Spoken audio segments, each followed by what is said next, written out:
and welcome to another edition of The Nation this week. If you are new to our show, welcome to The Nation. As usual, every Friday we'll be having a discussion with the panel on trending stories locally and globally.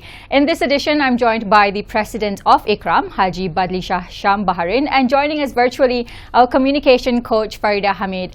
Good to have you both back on our show, and we have a lot to discuss today, so let's get right into it.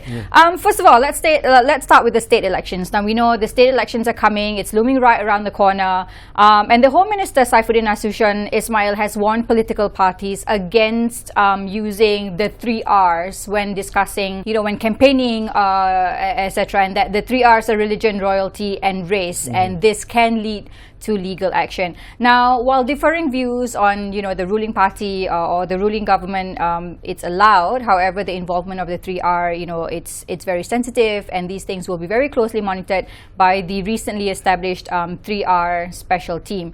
Coming into, 66 years of independence now, as we move towards the upcoming general elections, and then, with the forming of the unity government, how do you see the relevance of using race and religion in politics? Okay. Now, in this respect, actually, I'm against using race and religion in politics. Right. Because I feel that that's not the way to build a nation right now. Yeah? We have to admit that our nation is composed of various ethnicities and religions. So in that sense, we want to build a nation whereby we can live harmoniously. We do not live in antagonism towards each other. We do not live hating each other. We do not be able to get along with each other. So I feel using race and religion as a tool for winning elections, I think that's not right. I've been against it since before, and now, and also in the future. And I feel the setting up of a special task force on the 3R issue is a good step forward, in the sense that they will monitor if there are any racial and religious sentiments being put forward during the election phase of the state elections. Now, I would like to also point out, recently there was this I think a preacher from one of the party politics, talking about those who oppose his party are the enemies of Allah.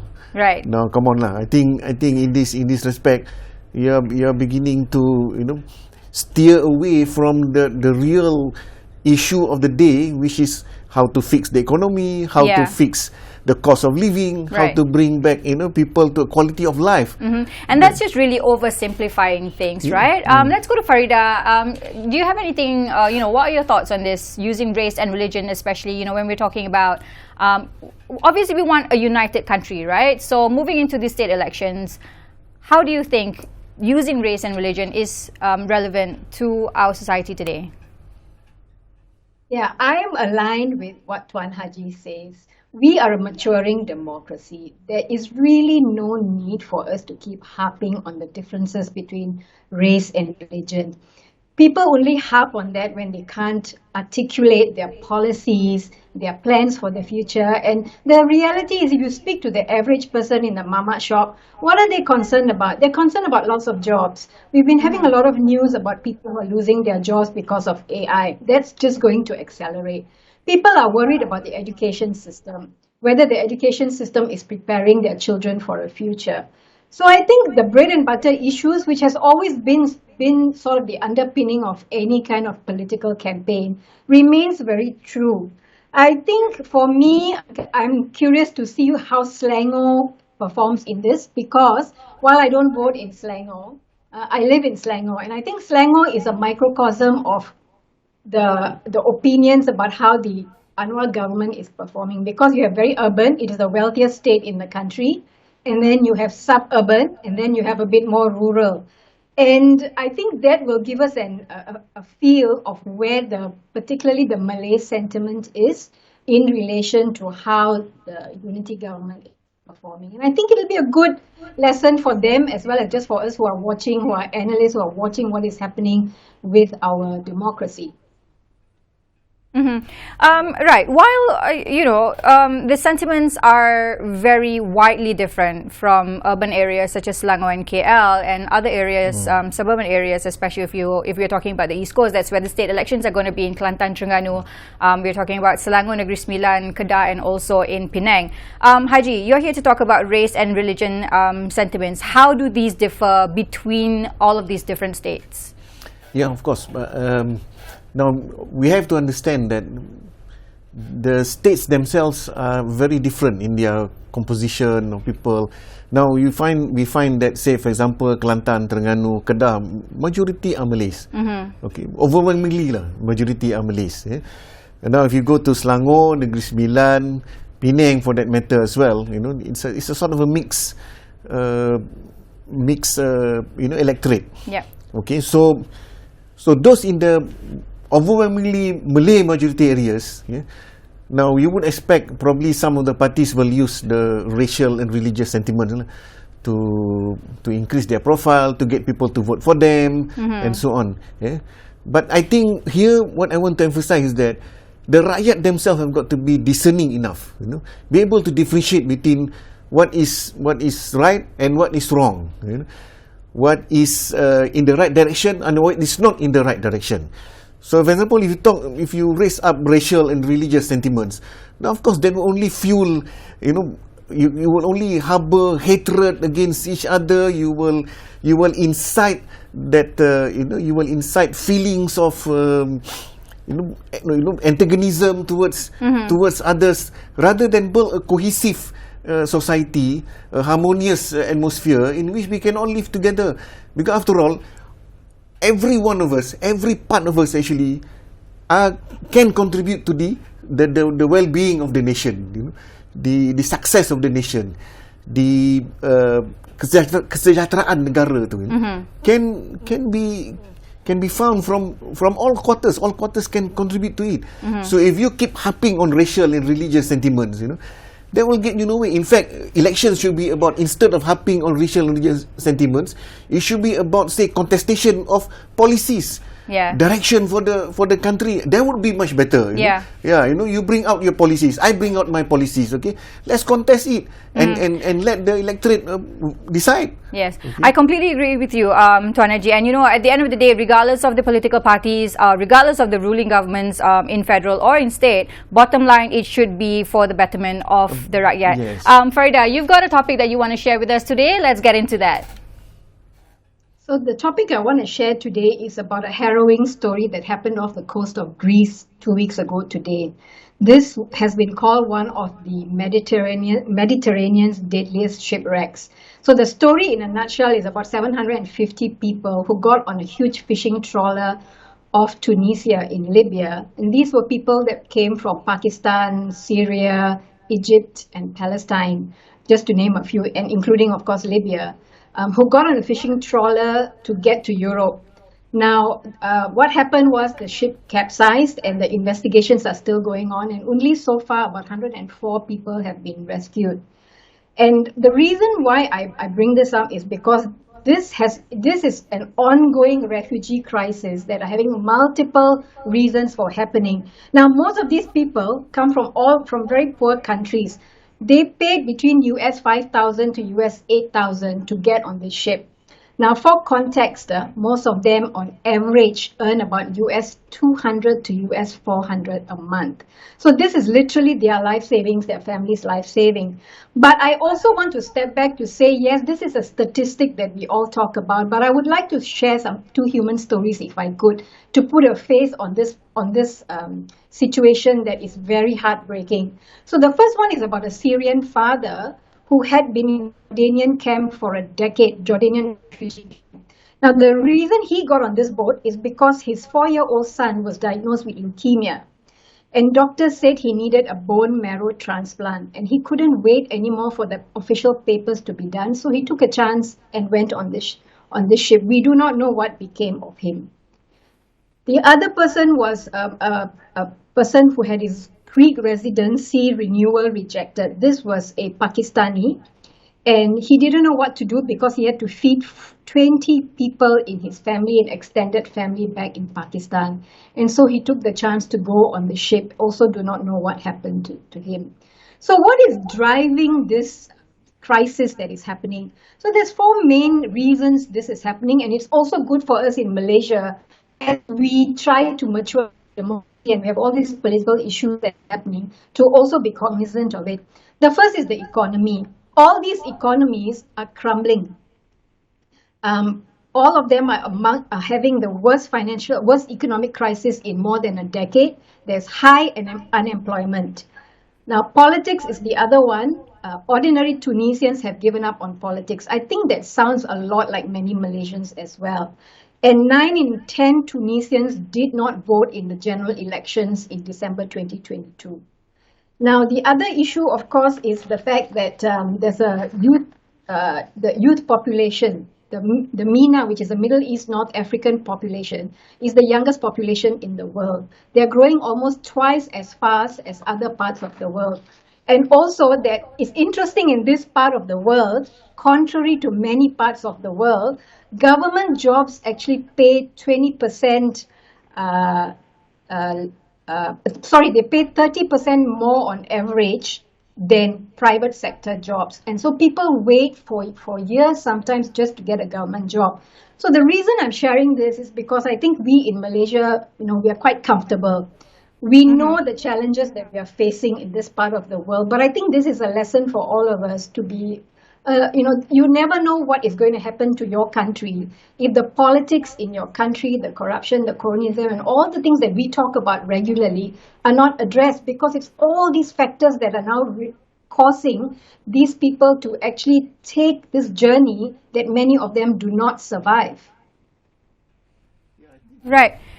Haji, you've got something to say, I think the lesson to be learned here, Faridah, is that we must fix our country, isn't it? Because if we don't fix our country, then the same thing could happen also to our youth or to all those who aspire to seek a better life elsewhere, So therefore, that's why to make our country better, for the well-being of the country in the future, we really need to do our utmost, our best, to try to fix any problems that we have, contribute to the betterment of the nation, and then hopefully build a real, a fulfilling country which can give us the quality of life that we desire. Right. Okay. Yeah, and that's exactly right, Tuan Haji. And while Malaysia, we don't have people, or we don't have Malaysians who are looking for refuge in other countries, but we also have a problem where a lot of young people, especially, are moving outside of the country, and this is contributing to the brain drain. Let's talk about the Malaysia Madani concept. Now, ever since the unity government came into power, the Prime Minister has introduced this Malaysia Madani concept, right? So a survey conducted by the Information Department shows that about 86.9% of respondents support this concept, and 68.1% have an understanding of it. The Communications and Digital Minister sees this as a positive indication, citing the government's efforts, to promote harmony and unity, integrity, etc. As it's a really good investment in terms of building Malaysians as a people. Now, how do you perceive the impact of this Malaysia Madani concept, on society and on governance itself, Tuan Haji? Okay, it's a good question. Now, of course, people will say that every time a new government comes into place, they have There's their always own a new slogans. concept. That's There's right. always a new slogan. Yes. Be it One Malaysia or Satu Keluarga or Keluarga Malaysia and so on. Now it's like you have another slogan, Malaysia Madani. But one difference that I notice is that in Malaysia Madani, there is sort of the emphasis on values. Now, Malaysia Madani is based, if you read the English version, it's based on a book called Script, SCRIPT. That means which focuses on sustainability. C is care and compassion. R is respect. SCRIPT. I is innovation. P is prosperity. T is trust. Now, there is an emphasis on values, the value system for the human beings. And this, I feel, is something which is good, because You see, in order to build a nation, in order to build a civilization for that matter, you need to build that values first, internalize the values. This has been the subject of also various studies before, notably by Ibnu Khaldun, who was a Muslim, a sociologist in the past. Okay, he studied that to build a civilization, you need to build the values first. When people internalize those values, for example, like respect, innovation, trust, honesty, integrity, you see, then you get people, upright individuals.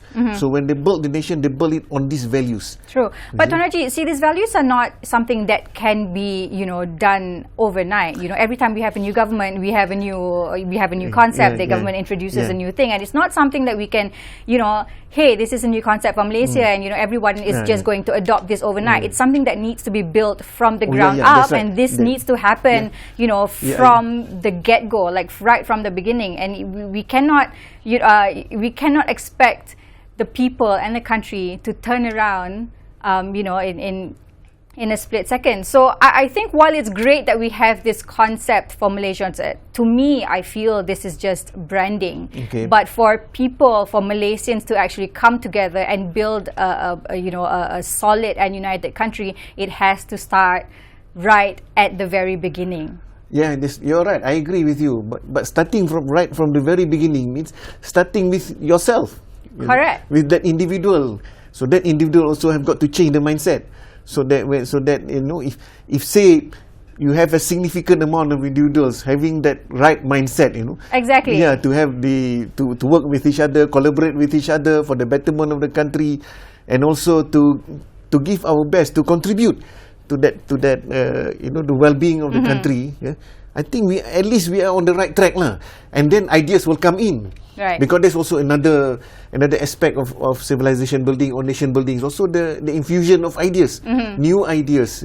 So when people come together, then normally they will come up with new ideas, and that new ideas can be expanded, can be promoted. Right. So that then you get Let's see if Faridah has any input on this. Faridah, if you want to say something about this whole Malaysia Madani concept.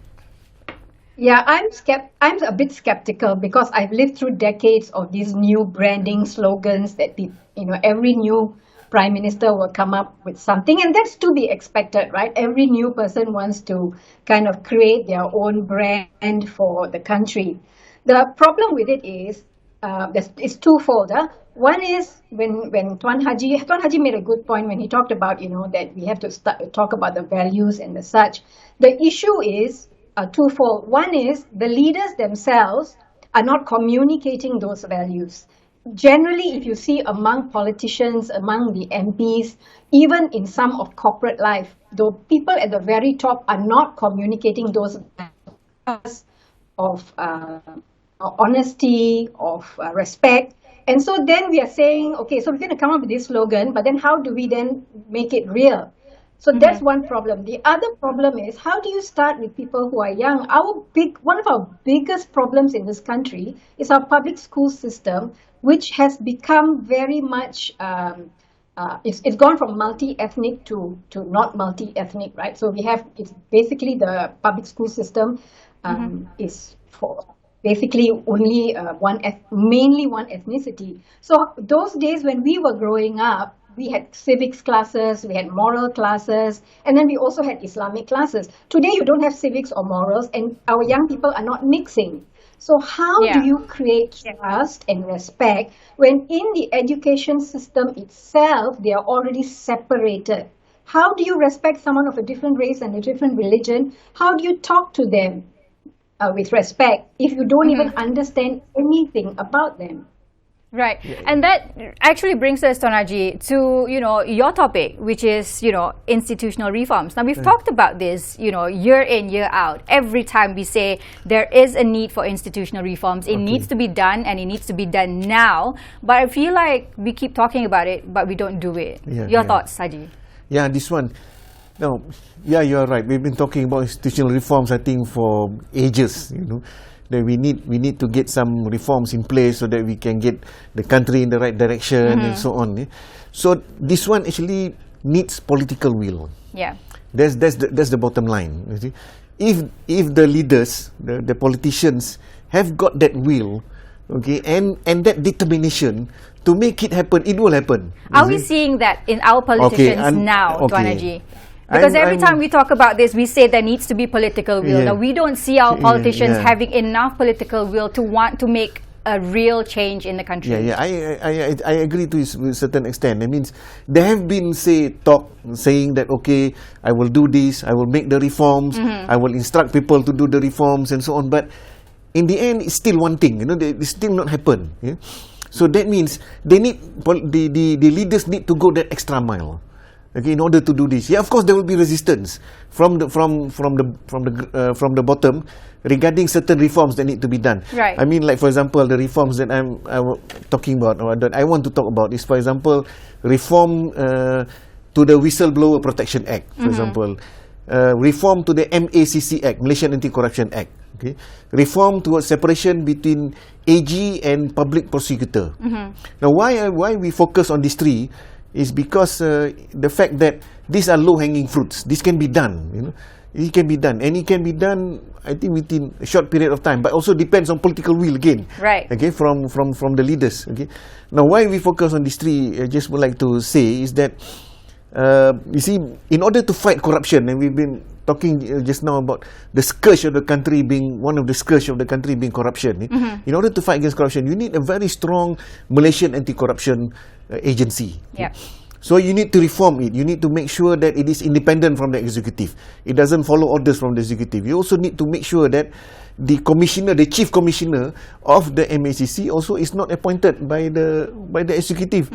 You see, so that it is appointed by an independent body. Yeah. And then you will ensure the independence of the MACC. But in order to do that, again, you need to have the political will to amend certain sections of the MACC Act and so on. And then you have to have the Whistleblower Protection Act, because you see, if you don't amend that, then nobody will blow the whistle upon corruption being undertaken in, say, for example, in the government or in the private sector. Okay, if you don't afford the protection, they will not come out. They will not come forward to say anything about corruption cases being undertaken. And then you need to have also the separation between AG and PP, because now it's only the AG, the Attorney General, who does the investigation, and then he also makes the decision whether they should go ahead with the prosecution. You see? Yeah. So again, there's no independence there. So we need to have that independent system. Yeah, and obviously, it's something that again cannot happen overnight. Okay, Faridah, we've got about 3 to 4 minutes. Last one, we're talking about 4.5 million Malaysians likely to lose their jobs. What's the scoop on this? So this is something that the minister announced, I think it was yesterday or the day before. 4.5 million likely to lose their jobs by 2030. So that's 7 years from now. And this has largely been driven by the rise of AI. I think that comes as no surprise to any of us. But what is missing from the conversation, I believe, is about the jobs that are going to be created. In fact, this statistic that the minister talked about, if I'm not mistaken, came from a World Economic Forum 2023 Future of Jobs report that also came out recently. And I would perhaps, the best way I can explain this topic is about a story that I have. Over this weekend, I was talking to a young woman who is just finished her matriculation at a local public university. So I was having a chat with her, what her plans were and what she wanted to study. And so she said, I want to do something in statistics because she's very good with numbers. And this is what I advised her. I said, it's fine that you want to study statistics, but understand that anything you study now, you must think about what's going to happen by the time you graduate in about 4 years. And AI is definitely going to impact your job. So I said with your job, likely, for example, with a statistics major, you may become a data scientist or you may become a financial analyst, for example. But the reality is anything to do with software will likely, if you're just doing the normal software, you're not going to be able to get a job or keep a job. So the AI impact on all the jobs that are going to be affected is very real. And so any young person who is in university now needs to think about what is the trend in a particular area of major or the industry that they want to go into. And very quickly, I want to mention, these are some of the areas that young people need to be looking at. The fastest growing roles in technology, according to the report. So it's AI and machine learning specialist, which is number one. Then there's sustainability specialist because of the ESG agenda, business intelligence analysts, and renewable energy engineers. Now, to end this whole thing, I want to make this point. All the data and all the statistics and all the number crunching will be done by computers, but there are skills that computers cannot replicate. Those are creative skills and communication skills. So underpinning all of this, I will tell young people, whatever you study, fine. But please remember, robots cannot 100% replace us as human beings for the human connection. So there's one area in which you must focus on and you must practice is your communication skills. Fantastic. Thank you so much, Faridah, for that great insight into the future of, if our jobs are going to be taken over by AI. All right. That's all the time that we have now for The Nation this week. Thank you so much for tuning in to our show. I'm Pasha Rahim. This has been The Nation on Bernama TV. Until next time, take care and goodbye. Thank you, Tuan Haji. Thank you, Faridah.